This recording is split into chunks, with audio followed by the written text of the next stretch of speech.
AITA for not telling my ex-wife that we lived in a rental apartment. Hi. Back in 2008 when I started university, I rented a 2-bedroom apartment with my ex-girlfriend at the time and my friend and his girlfriend. We got a great deal for it, as the owner of the place lost his job because of everything that happened back then and decided to try her luck abroad where she still lives. Years went by and after university my friend and his GF decided to find a place of their own, as we had full-time jobs. Renting this apartment together did not seem expensive anymore, and also did not seem expensive to rent alone after we broke up some time later. So there I was, alone in a 2-bedroom apartment in the central part of the city. The owner decided that she was too lazy to mess with bills and stuff every month and made arrangements for me to pay everything directly. As I earned her trust, I still pay her monthly rent, which is very cheap for today, and deal with everything else having her authorization. Because of the perfect location, my second bedroom was basically free B&B for my friends who did not live in the city, and I did not mind. It is good to have company if you live alone. In 2020, I met a girl who was in a rush to get married, and as I was madly in love, we did in 2021. For some reason, I never told her the story of how I rented the place, or that it was a rental at all. It just never came up. I have been so used to the fact that I am an authorized representative with building cooperative things, etc., that I refer to it as my place. Our relationship started to cool down and we found out that we were not perfect for each other after all, so divorce it is. So we did the paperwork for divorce and she is moving out. A few days ago I received an email from her with a real estate valuation document as an attachment. While I was not at home, she wasted €500 for someone to evaluate an apartment that does not belong to us, and wrote that I probably have to take a loan to pay her the 50% of that. I replied to her, didn't I ever tell her that this place is a rental? Why does she even assume that I can afford a 2-bedroom apartment in the city center? She knows where I work and how much I earn. She called and screamed at me that I had lied to her for years and hid the fact that the apartment was rental. Then she tells me that, well, she will take the car as we got that together. And I was quiet for a moment and then told her, you do know that is a lease, right? The owner of the car is the bank. Then she demanded that I pay for the valuation and I replied, I did not ask you to do it. She called me an asshole and ended the call.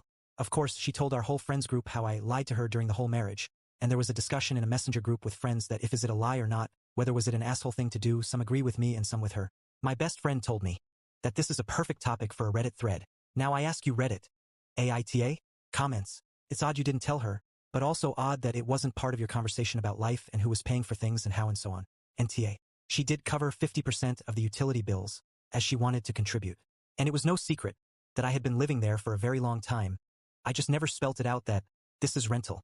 I think she assumed I owned it because we did some maintenance there together that you normally don't do in a rental. Changed the wallpaper in the living room and got a few appliances when old ones broke down. It isn't uncommon in rentals in Europe either. The houses you rent in my country, Netherlands, you got to paint and paper the walls yourself. Concrete floors are even normal. Put in your own. Basic kitchen, sink and some cheap cabinets, and bathroom provided. Appliances and furnishings all are your problem. In Finland, we often have our own ceiling lamps. Found out that it is super weird for some people. She did cover 50% of the utility bills, as she wanted to contribute. Wait, so she didn't contribute to the rent or supposed mortgage? She effectively stayed for free and only paid half of utilities? It sounds like she already profited off of the apartment. She did the most grocery shopping and cooking, so in a relationship where you have shared money, I did not mind. Would she have been entitled to half the apartment if you'd owned it? I'm curious because when she met you, you already owned it. Wouldn't it have been a premarital asset? How does division of assets work during a divorce in Finland? Yes, in some countries including Finland, you have to sign a prenup or even stuff owned before are split. If that was the case, I could fight in court and argue that marriage was short, etc. Good thing that it is not the case, as lawyers are damn expensive. NTA. You never lied and told her you owned, she was the one making assumptions. Even if you rent, it's not uncommon to refer to it as my place or home, etc. She sounds like a money-grabbing B******H, and I'm happy that you rent your apartment and lease your car so you aren't losing half of them to her. At least now you know for sure who she is and that you made the right decision to get divorced.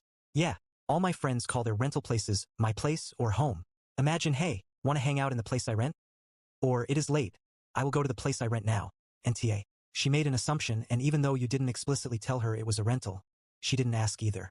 I have a friend that has been renting the same place for over 15 years and the owner is more than happy with them doing maintenance and basically treating it like their own since they have been such good tenants.